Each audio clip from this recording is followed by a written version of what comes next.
want to start this episode with a small confession. Earlier this week, I sat down to work with an AI model on what should have been a fairly straightforward task. I gave it context. It produced an answer that looked really confident and was just so wrong. I corrected it. The next answer, well, it was better, but it was still wrong. I corrected it again.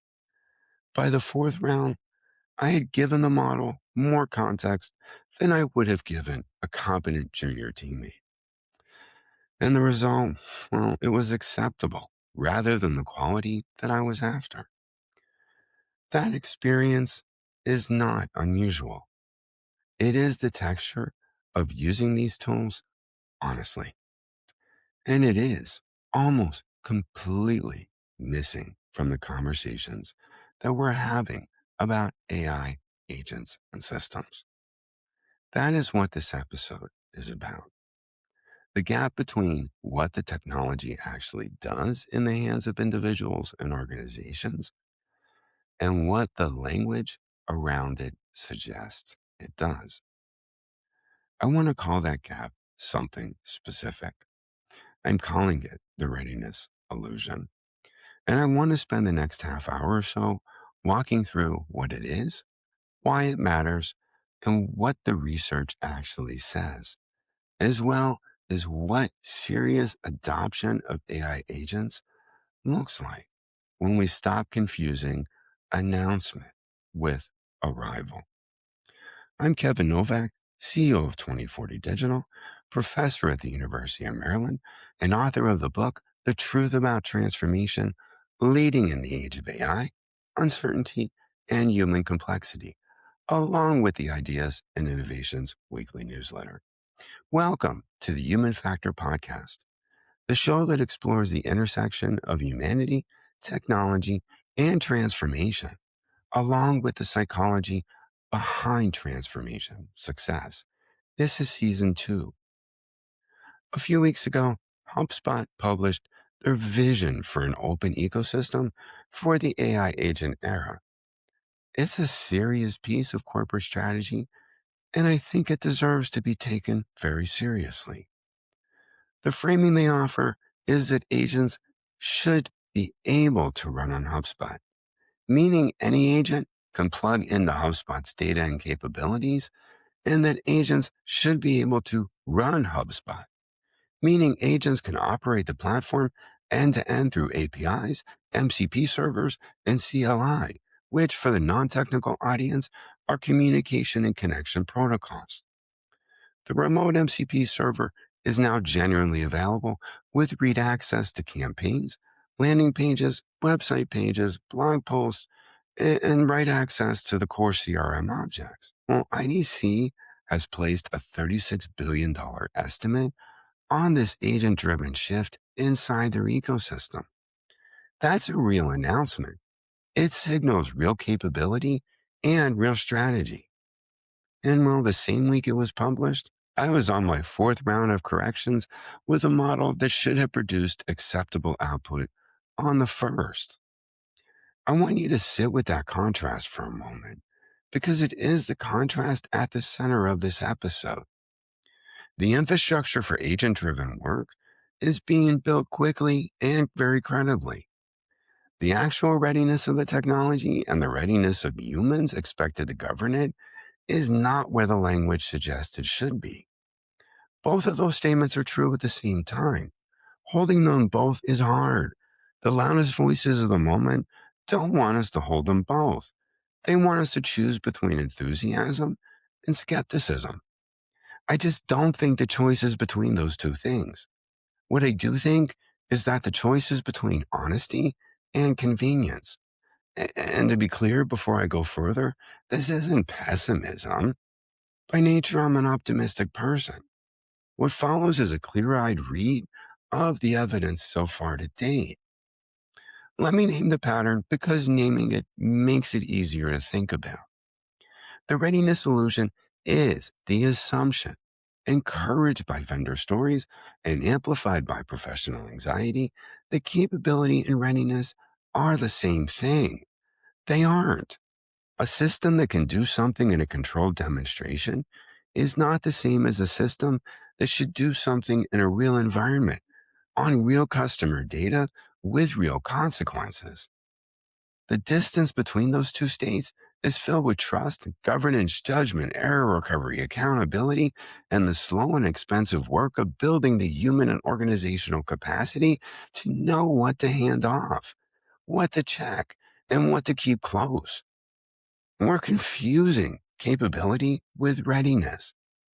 And the cost of that confusion is going to land on the people inside organizations who are being asked to absorb a class of tools that act, not just tools that suggest. Well, the conditions for absorbing them, are still being built. Before I go further, I want to ground this in some evidence because I don't want to make any claims I can't defend here. Here's what the research has been telling us. MIT's initiative reported in 2025 that approximately 95% of generative AI pilots inside enterprises had not yet produced measurable returns at the time of the study. Gartner has forecasted through 2025 that at least 30% of generative AI projects would be abandoned after a proof of concept by the end of 2025. And the cited reasons are poor data quality, escalating cost, unclear business value, and inadequate risk controls. McKinsey's State of AI reporting has consistently found that organizations capturing meaningful value from AI are the ones that redesign their workflows around it. And the workflow redesign is overwhelmingly a human factor problem rather than a technical one. Apple published a paper in June 2025 examining the limits of large reasoning models. And what they found was that even systems explicitly designed for complex thought and reasoning collapse on problems above a certain level of complexity. And they often sound more confident as their accuracy drops. Anthropic, the company building one of the most capable models on the market, has published its own work on how to test what AI is actually doing and on the tendency of models to agree with users or to make subtle errors with strong conviction. The people building these systems don't consider the trust questions resolved. That is not the picture of a technology ready to operate on its own on work that actually matters.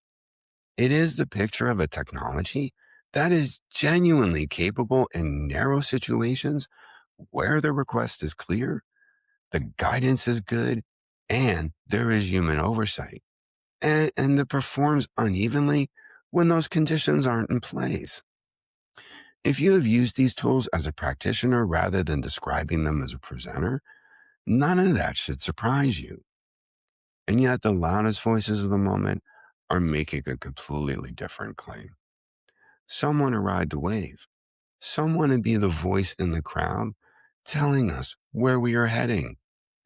Their motives are often more about achieving notoriety and being seen as an early adopter and thought leader than about helping the rest of us understand what is actually happening. The problem is not that they're wrong about the direction. The problem is that the way they are speaking suggests we're already there, and we simply aren't. The technology isn't. The humans tasked with adopting it, governing it, and answering for its outputs aren't. The organizations that employ those humans aren't. I want to talk for a minute about the texture of using these tools, because if I don't, well, the rest of this conversation will sound too abstract. Let me describe what I actually experience. When I work with a model, the quality of the output is highly sensitive to the construction of my prompt. That is sometimes treated as a user error. I want to challenge that framing.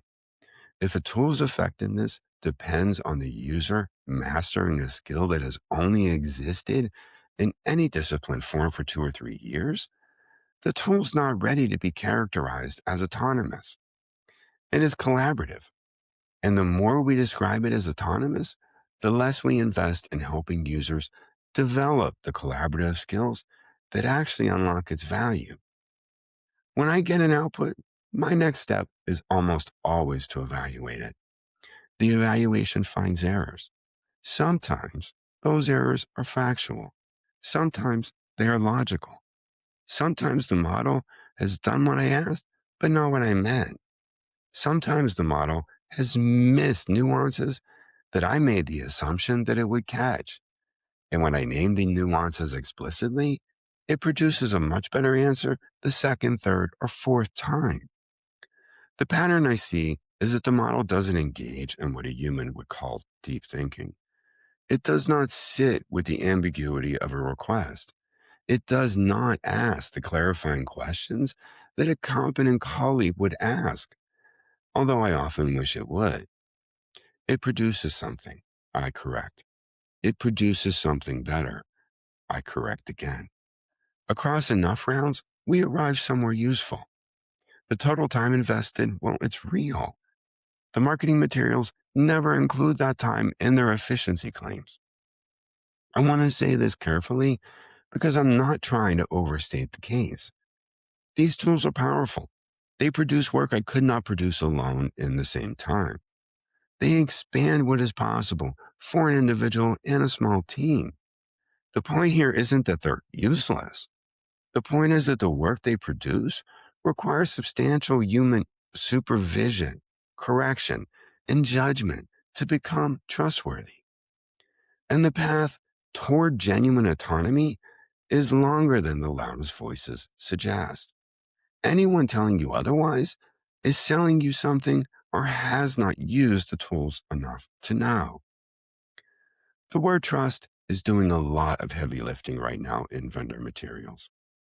And I want to frame where I think the trust question actually lives, because the way it is being used doesn't match the way it functions inside organizations. Trust in this context is not primarily a question about whether the model is accurate enough. Accuracy is necessary, and it isn't sufficient. Trust in an organizational context is built through three things the model can't supply on its own. The first is shared accountability. When the agent acts and the action is wrong, who is responsible? Not in policy, in practice. Whose name is on the consequence? Most organizations have not answered this clearly, and the absence of an answer creates a kind of accountability vacuum where everyone assumes someone else is supervising and no one actually is. The second is the ability to explain.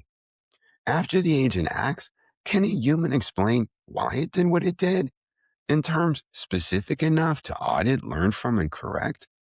Well, we're seeing this play out in the workplace where users share work created by AI, but can't speak in any depth about the reasoning or the substance behind the output. If the answer is no, then the organization can't improve. It can only react to outcomes after the fact. That's a thin foundation on which to build autonomous operations. The third is recovery. When the agents get it wrong and at a scale, well, they will. Can the organization undo, contain, or correct the consequences without producing damage that exceeds the value of the actions that worked? Very few organizations have done the operational planning here. Most have governance documents that describe recovery in the abstract, but have never tested it in practice. So if you don't have shared accountability, the ability to explain and recover, you don't have trust. You have hope. And hope's not a change, adoption, or transformation strategy. There is even a more uncomfortable version of the trust question that the data forces us to name. We're not only asking whether to trust the agent, we are asking whether to trust ourselves to know when to trust the agent. And humans are, on average, not very good at that. There is a substantial body of research on automation bias going back to Moser and Skitka in the 1990s. The pattern is consistent. Humans tend to overtrust automated outputs, especially under time pressure, and to undercheck the output even when they had been told to. The more competent the system appears, the worse the checking becomes. This has been replicated in aviation, in clinical decision support, and now in the software context. It isn't a character flaw. It's a feature of how human cognition interacts with apparently and perceptionally competent automation. That has profound implications for how organizations deploy agents. If you put a confident sounding agent in front of a busy professional, the professional will, on average, accept its output more readily than they should. If you don't design the surrounding human work to make verification natural and rewarded, you're going to get less verification than your policy and governance documents assume. The tolling decision is, again, also a human design decision. They can't be separated.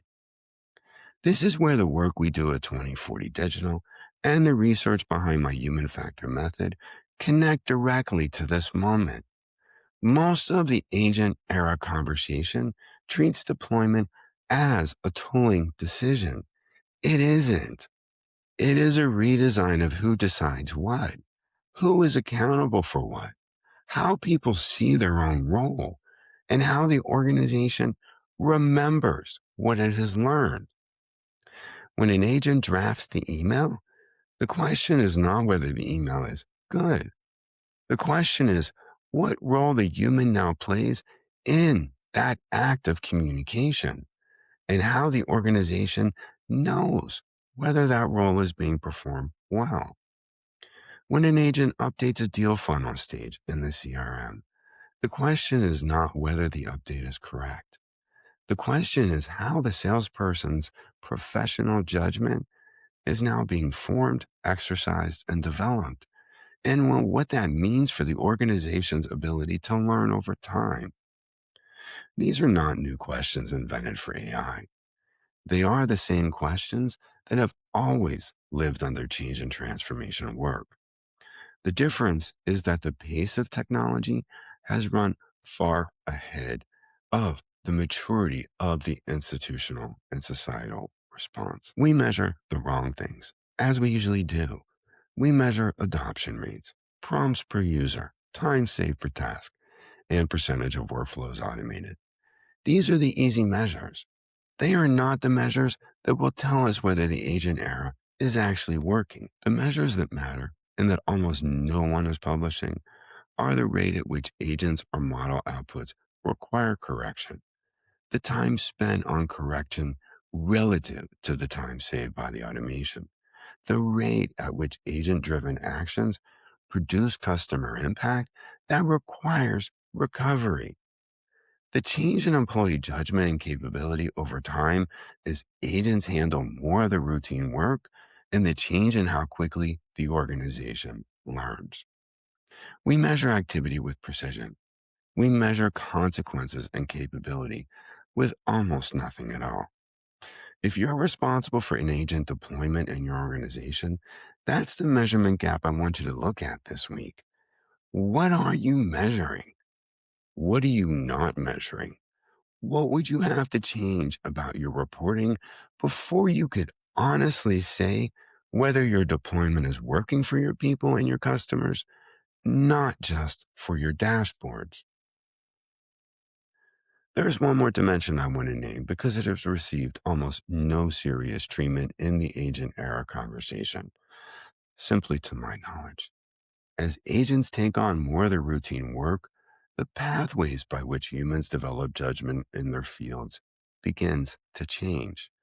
Junior practitioners in marketing, sales, support, finance, and operations have historically built their professional instincts by doing the routine work, making small mistakes, receiving feedback, and gradually internalizing the patterns that distinguish good work from average work.